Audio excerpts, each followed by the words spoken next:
आज आम्ही इथे पुणे शहर महिला काँग्रेसच्या वतीनं आरक्षण जे 2023मध्ये लागू झालं होतं ते अंमलात आणलं नाही आहे बीजेपी सरकारने।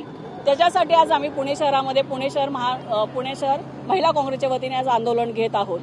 आज हे खोटं बोलतात पण रेटून बोलतात। ते महिला आरक्षण 2023मध्ये लागू केलं होतं, मग ह्यांनी आम्हाला 23, 24 आज 26 आलं तरी ह्यांनी आम्हाला लागू केलं नाहीये। आमचं एवढंच मत आहे की जे 543मध्ये जे आरक्षण दिले त्याच्यातनंच आम्हाला 33% आरक्षण आम्हाला पाहिजे, पण हे लोक देत नाहीये आणि ते आम्ही हक्काने आम्ही त्यांच्याकडनं आमचं महिला काँग्रेसचं हक्काचं आहे, महिला ते आरक्षण घेणार आहे।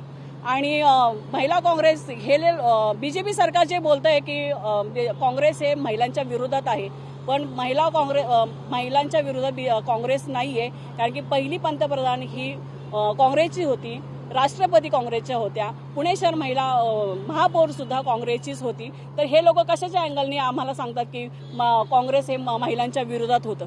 महिलांच्या विरोधात काँग्रेस नाहीये। राहुल गांधी सुद्धा महिलांच्या पाठीशी भक्कमपणे भावासारखे वडिलांसारखे आमच्या पाठीशी नेहमीपणे उभा असतात। आता जे बिल आलं त्याला का विरोध केला गेला? काँग्रेसकडूनच विरोध झाला ना? काँग्रेसकडनं कुठे विरोध झाला? तेव्हा काँग्रेसकडनं विरोध नाही झाला। काँग्रेस हे महिलांच्या पाठीशी आहे, काँग्रेसने विरोध करतच नाहीये महिलांच्या विरोधात, कधीच काँग्रेसने केला आरक्षणाला विरोध झालेला नाही आहे। जे त्यांनी नंबर ऑफ सीट्स जे वाढवलेले आहे 543 वरून 850 वरती, त्याचा विरोध झालेला आहे। दुसरं महत्त्वाचं म्हणजे आम्हाला जातीनिहाय जनगणना पाहिजे, त्याच्यावरती काहीही बोलण्यात आलेलं नाहीये।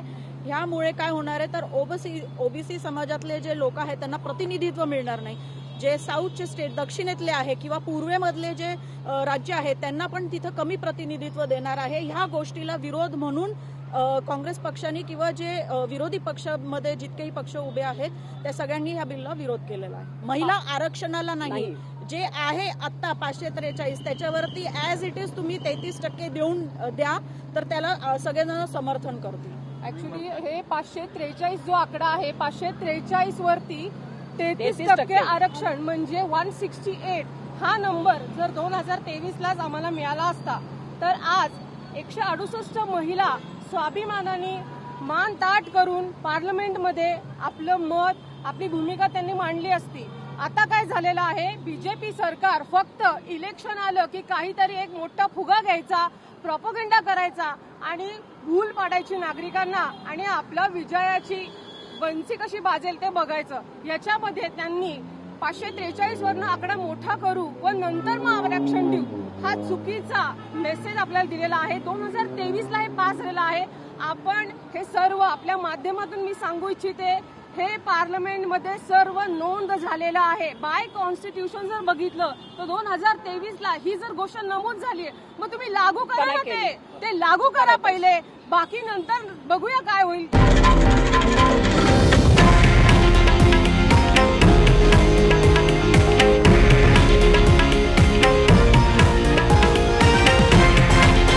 हे आहे देशातील नंबर 1 न्यूज नेटवर्क आणि आपण पाहत आहात TV9 मराठी, एकमेव।